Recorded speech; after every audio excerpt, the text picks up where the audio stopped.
혹시 여러분들도 습관처럼 드시고 계시진 않나요? 잠깐 증상은 완화되는 것 같은데 안 먹으면 더 소화가 안 돼서 장기적으로 매번 상비약처럼 쟁여두고 먹게 되죠. 약국 상담을 5천 건 이상 진행하면서 이런 분들이 비슷한 패턴을 가지고 있다는 것을 발견했는데요. 지금부터 말씀드리는 내용 중에 두 가지 이상 해당되는 게 있다면 가스알명수를 드시면 안 됩니다. 첫째, 하루 2잔 이상 커피를 마신다. 둘째, 직장이나 가정에서 혹은 본인 성격 때문에 스트레스를 자주 받는다. 셋째, 면류나 디저트, 찌개 등 맵고 짠 것을 좋아한다. 만약 손가락을 2개 이상 펼치셨다면 여러분은 위산 과다에 의해 발생하는 소화불량일 가능성이 높습니다. 위산이 과다하게 되면 위에 염증을 유발할 수 있어요. 염증으로 인해 소화효소가 제대로 분비되지 않으니까 더부룩함을 유발하고, 과다한 위산 분비는 십이지장의 위산 노출을 증가시켜서 십이지장을 민감하게 하고 위장 운동을 감소시키는 작용을 합니다. 위산이 너무 많이 내려오니까 십이지장이 위한테 이야기를 하는 거예요. 위야, 이제 그만 좀 움직여, 위산 좀 그만 내려오게, 이런 식으로. 즉 십이지장의 위산 노출은 위장관 운동을 감소시킨다는 거죠. 이렇게 위장관 증상이 만성적으로 나타나는 경우를 기능성 소화불량이라고 하거든요.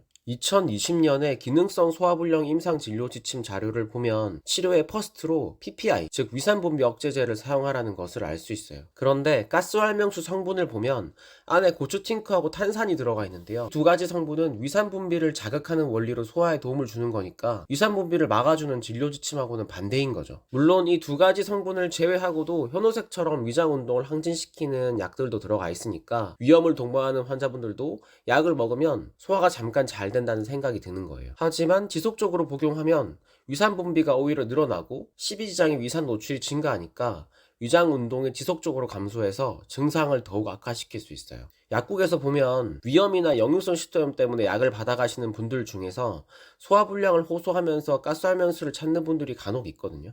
제가 앞에서 말씀드렸던 내용들을 다 말씀드려도 꼭 먹어야겠다고 고집을 부리면서 그냥 달라고 하시는 분들도 참 많습니다. 그런 분들 보면 참 안타까워요. 위산분비 때문에 발생하는 질환으로 위산분비를 막는 약을 먹고 있으면서 위산분비를 촉진하는 소화제를 드신다는 게, 이건 마치 당뇨약을 먹으면서 동시에 콜라를 먹는 거하고 뭐가 다른지 잘 모르겠어요. 그럼 이렇게 위산이 과다한 분들은 어떤 소화제를 약국에서 먹어야 될까요? 약국에서 대표적으로 먹을 수 있는 게 바로 베나치오예요. 이 베나치오에는 가스알명수와는 달리 고추팅크나 탄산 성분이 들어가 있지 않고 현오색이라는 위장 운동 항진 성분이 조금 더 들어가 있어서 부담 없이 먹을 수 있어요. 다만 여러분들의 기본적인 소화불량 원인, 즉 과식, 운동 부족, 맵고 짠 음식을 먹거나 밀가루 음식을 좋아하는 거, 이런 것들을 교정하지 않고 약만 먹는 건 큰 의미가 없어요. 우선적으로 해야 할 걸 하고 약으로 해결하는 게 좋습니다. 소화 효소제를 먹는 것도 도움이 될 수 있거든요.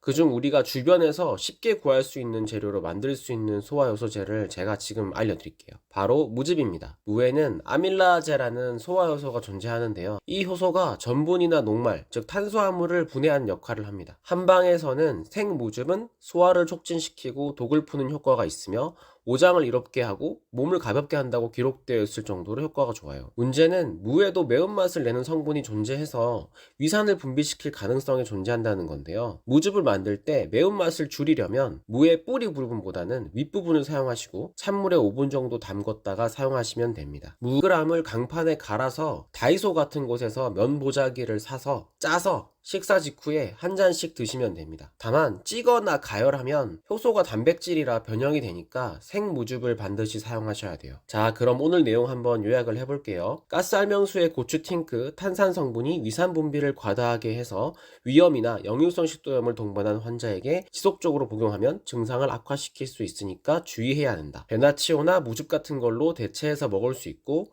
소식하고 운동하고 밀가루 음식을 줄여라, 이상입니다. 약이나 영양제와 관련된 상담은 고정 댓글에 동네 약사와 1대1 상담이 가능한 사이트를 알려드릴 테니 그쪽으로 문의 주시면 됩니다. 오늘도 건강한 하루 보내세요.